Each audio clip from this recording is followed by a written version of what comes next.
I am back to discuss the hypocrisy of the sexual ethics policy, the sexual ethics policy of the Texas Annual Conference of the United Methodist Denomination.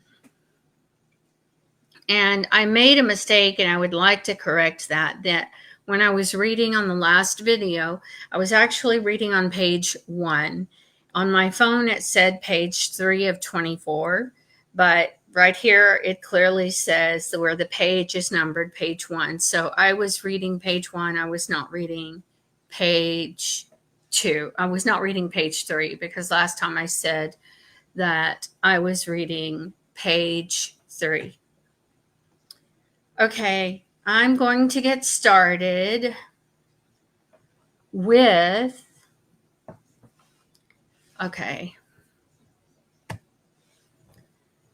sexual abuse in ministry. This is page 2.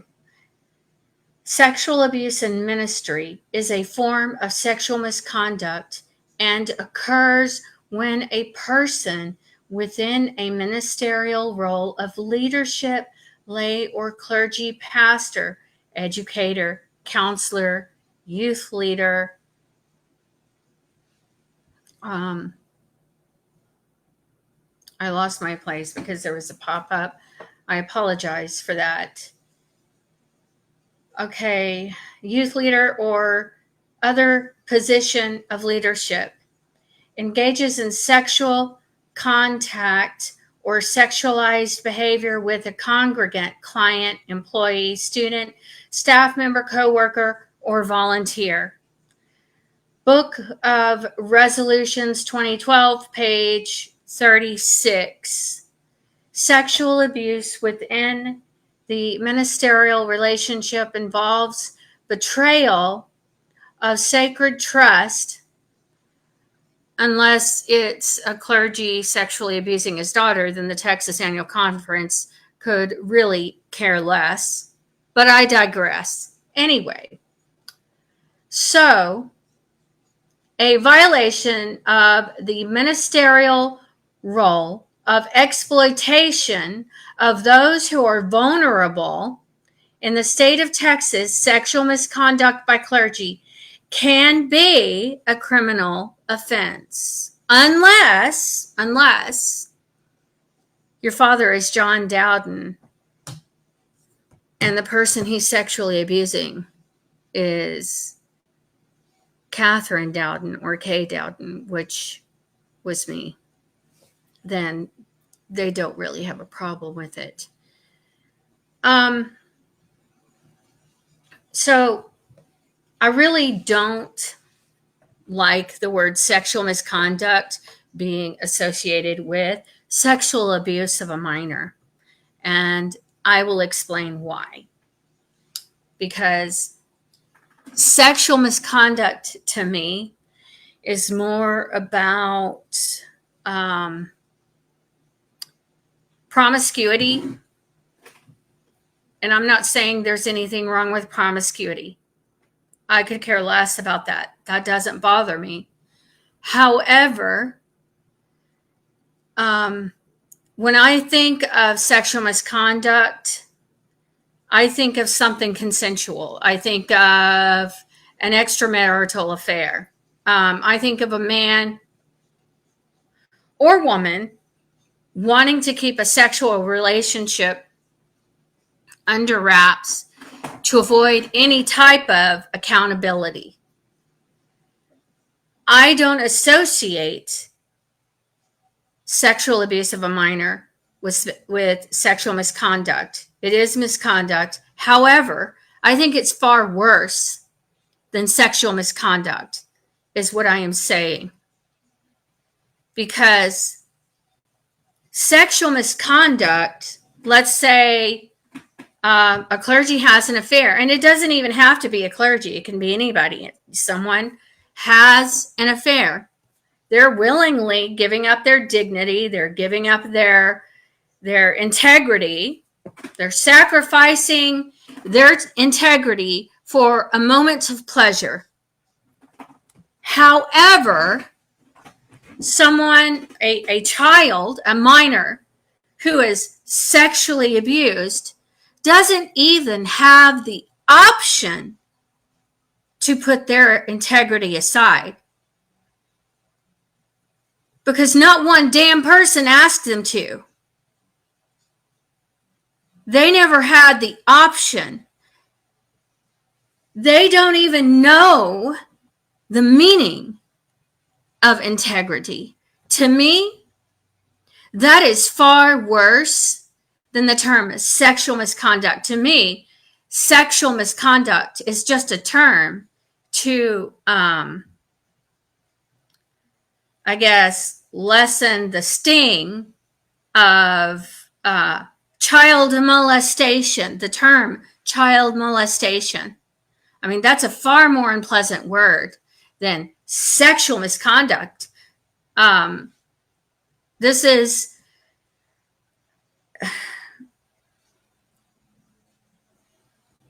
it is, my father, okay, I have to figure out how I'm going to say this. I have to figure out how to explain this, because I'm quite calloused when it comes to uncomfortable conversations. However,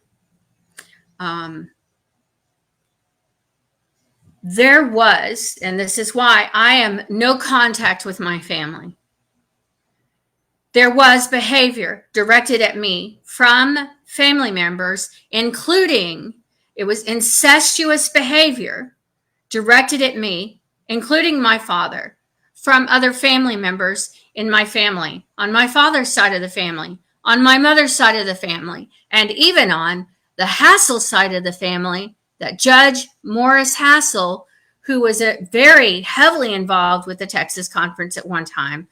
I was almost raped by F.E. Hassel from Cherokee County.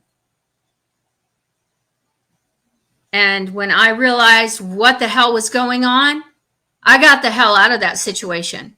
But you see, I was old enough to know what was going on. A child who is 5 and under, or even not even a child who's 10, they don't have a clue what is going on. There were times when my father was touching me inappropriately while he was employed by the Texas Annual Conference, and I didn't like it. I hated it. I wanted everybody to keep their fucking hands off of me. I didn't want anybody in the congregations to walk up to me and hug me. I did not want to be fucking touched. There was no bodily autonomy. I did not get to have that. That was a luxury. And I sure as hell wasn't deserving of that. However, I've been promiscuous. I will own it. I have been. Which is because of the fact that I was sexualized growing up. And being molested as a child and sexualized as a child is far worse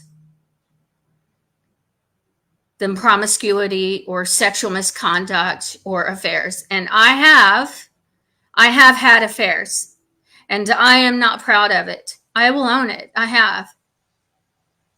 And I understand why I did it.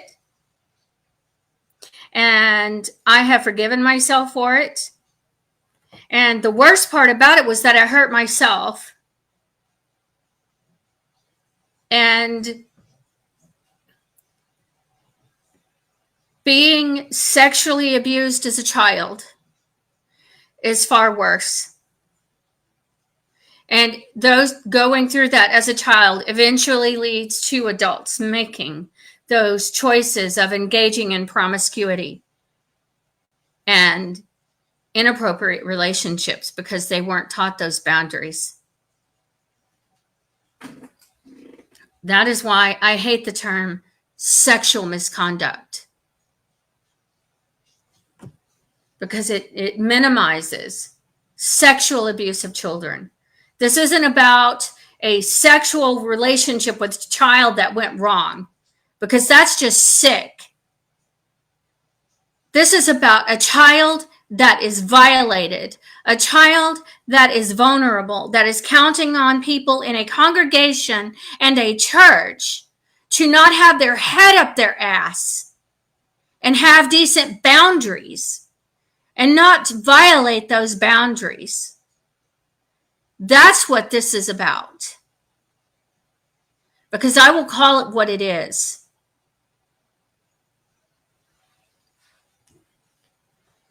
Okay. Furthermore, the use of pornography in church programs, on church premises, or with church property by persons in ministerial roles, lay and clergy, is a form of sexual misconduct. Book of Resolutions 2012, page 162. Isn't that interesting?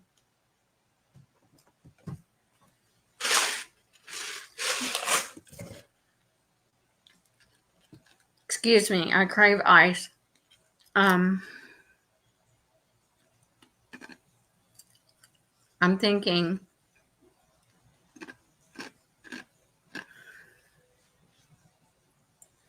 All right, I have examples. There was a time when my parents, there was a big screen TV at one of the churches that my father pastored. And my parents were watching Forrest Gump. And I walked in on my father touching my mother inappropriately in a Sunday school classroom in the church. This was not the first time that they acted out sexually inappropriately in front of me. And I thought it was absolutely disgusting. My parents were nothing more than fucking slobs. My parents, John and Grace Dowden, were two of the most repulsive and disgusting people on the face of this planet that I have ever known, aside from the rest of some of their family. And I came from that, and I struggled for a long time reconciling that. There was another time in the parsonage, and my parents acted out sexually inappropriately in front of me. And yes, it was on purpose. The purpose was to groom me so that I would be comfortable with that behavior. And it wasn't a situation where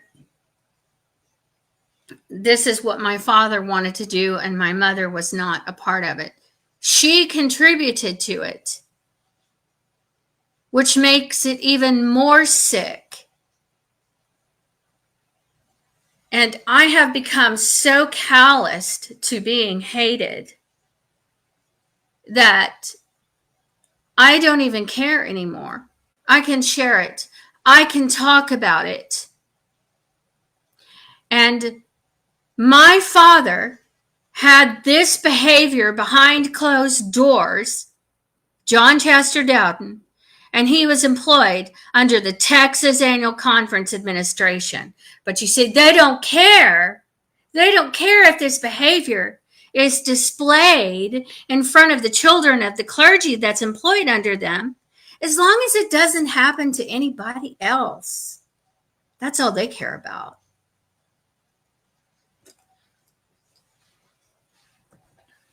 Okay. Reporting. Oh, this is going to be good. Reporting abuse of children and youth. Anyone who has cause to believe that a child's physical or mental welfare has been or is being adversely affected by abuse or neglect by any person has a legal responsibility to report it to the appropriate state or law enforcement agency. In addition, any allegation of child abuse must be reported to the bishop. Anyone who becomes aware of sexual abuse or molestation involving a minor must also follow the reporting procedures outlined in the Safe Sanctuary policies of the Texas Annual Conference. So there were people who witnessed signs even before my father became employed by the Texas Annual Conference. The first, I was attending some type of child care thing at First United Methodist in Marshall. And there were, let's say there was irritation, there were frequent urinary tract infections, which is a sign of sexual abuse of a child. And my mother sent a bag of ointment and cotton balls for me to be treated. And I was taken into the restroom of the First United Methodist Church in Marshall, Texas. And she was going to use what was in the bag per my mother's instructions. And I'll tell you what I remember. I remember going in that stall and begging her not to and saying no. And then my memory shuts off and I can't remember what happened after that. Oh, but it was me. So, hey, nothing lost there.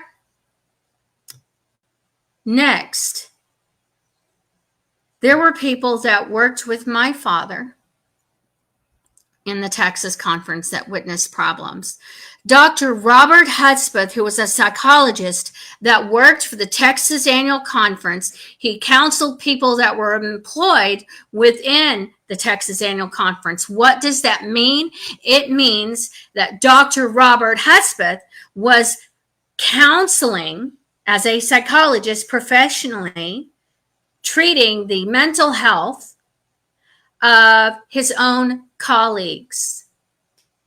He was also involved in the psychiatric evaluations. They have to go through evaluations before they become clergy.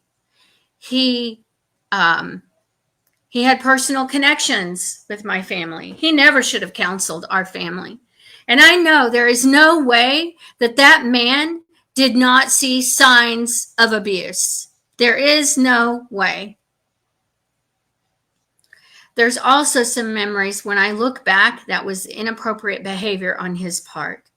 I remember one conversation in a session, and he started talking about I don't remember what led to the conversation, but I know in the conversation he was talking about women developing breasts, which I immediately began to feel uncomfortable. This never should have happened. And he was a clergy employed under the Texas Annual Conference Administration. And what was he doing? He was counseling me. Why is a man that is counseling me, who was employed under the Texas Annual Conference Administration, talking about women developing breasts, and I'm sitting there alone? Why is he talking to me about that? How is that okay? Oh, another one. I had just had a birthday and we were about to leave. So, it was confusing with him because I had known him for so long. He had somewhat of a paternal presence in my life. And because he had counseled my parents and I, which never should have happened. But anyway, it did. And I was standing there with my mother and we were about to leave, and he asked me if I was going to give him a birthday hug. Most psychologists that are good, that have good boundaries, they're not going to say that to you because that is incredibly unprofessional and inappropriate. In fact, Dr. Hudspeth began counseling my mother when I was 3 years old, before my father became employed by the Texas Annual Conference. So he already knew my parents before my father became ordained in the Texas Annual Conference administration. This is not okay.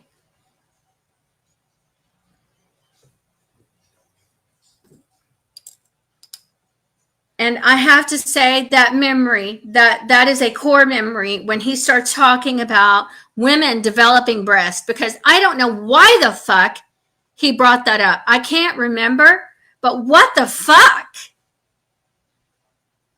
Like, there's just, that is not okay. I understand I'm cussing, right? And I'm sure how the Texas conference would be far more focused on the fact that I'm using 4-letter words other than love, than the fact that they had all of this inappropriate conduct and behavior with people that were employed, that were highly educated under their administration. Because me cussing is far more important than that, right? Okay. And the fact that people thought that there's something wrong, nothing was ever reported. Nothing. Reporting sexual misconduct between adults. Oh, this gets interesting. Nothing in this policy requires the person alleging sexual misconduct, harassment, or abuse to report the matter to the individual who is the subject of the allegation. Any person who believes that he or she is being subjected to any type of sexual misconduct, harassment, or abuse should bring the matter to the attention of the bishop, a district superintendent, or the director of the Center for Clergy Excellence. Really? So you want sexual misconduct to be brought to clergy excellence? Is that what's considered excellent among clergy? Like, you couldn't have come up with some other better process than let's send it to clergy excellence. Oh, so-and-so had an affair in the church. Let's send it to clergy excellence. Oh, there was sexual abuse. Someone was sexually harassed. Let's send it to clergy excellence. That makes so much sense. It really does. I walked into visitation at St. Stephen's United Methodist Church, and by the time I figured out their involvement with the conference, knowing what I knew, I walked in those visitations afraid for my safety. I was there to visit my kids. There was one parent there named Shane who repeatedly approached me during the visitation in front of everybody, in front of the domestic relations office staff, in front of the staff of St. Stephen's United Methodist Church, and nothing was done about it. I never invited him to. I did not like him. Now, his son and my youngest son were close in age. They liked to play together. I didn't care. It didn't bother me. But that didn't mean I wanted to have sex with Shane. Okay? I thought Shane was fucking repulsive. And I felt like a crack whore would have been a better match for Shane. But that's just my opinion, honestly. And he would come and get in my face. I would have to take a step back. He would do this in front of my sons, and not a damn thing was done about it. Nothing. I had shared it with the conference office. I told them about what was going on with the visitations, how parents were being exploited, how parents were being followed to the restroom, and nothing was done about it. And yet they would not allow this any other time in the church.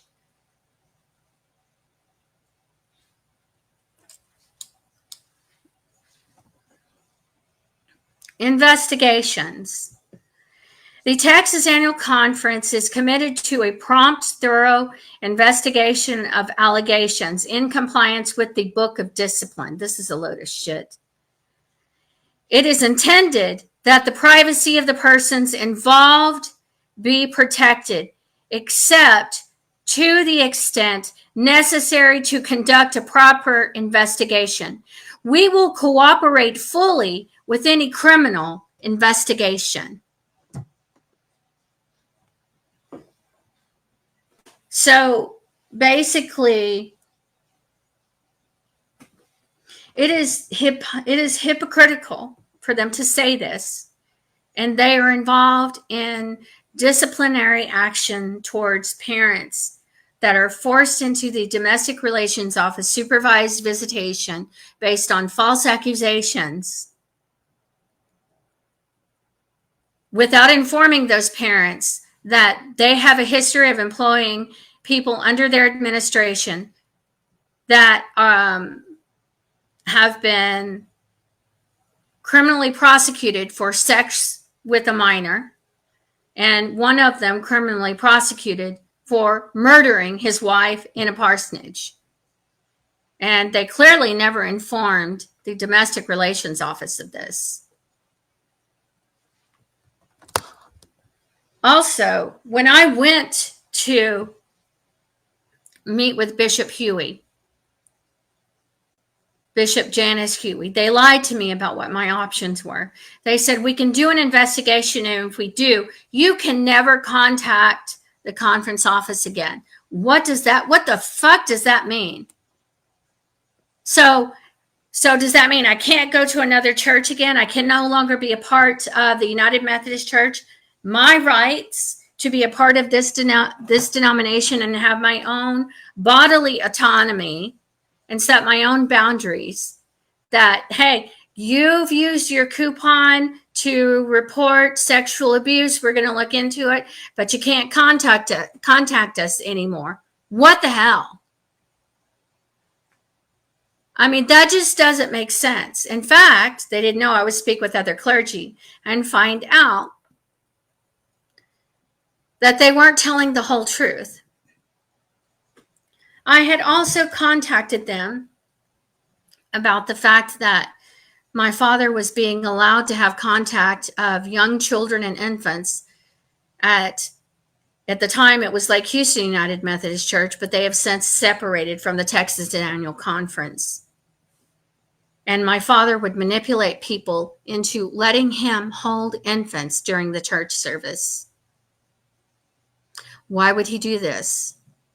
Because he could inappropriately touch the infants right in front of everybody. And nobody would suspect a damn thing. Oh, look, this pastor that I hardly even know wants to hold my baby girl in the service. What an honor. Meanwhile, he's holding her, putting his hand on her bottom. And you don't have a fucking clue what he's doing or why he's doing it.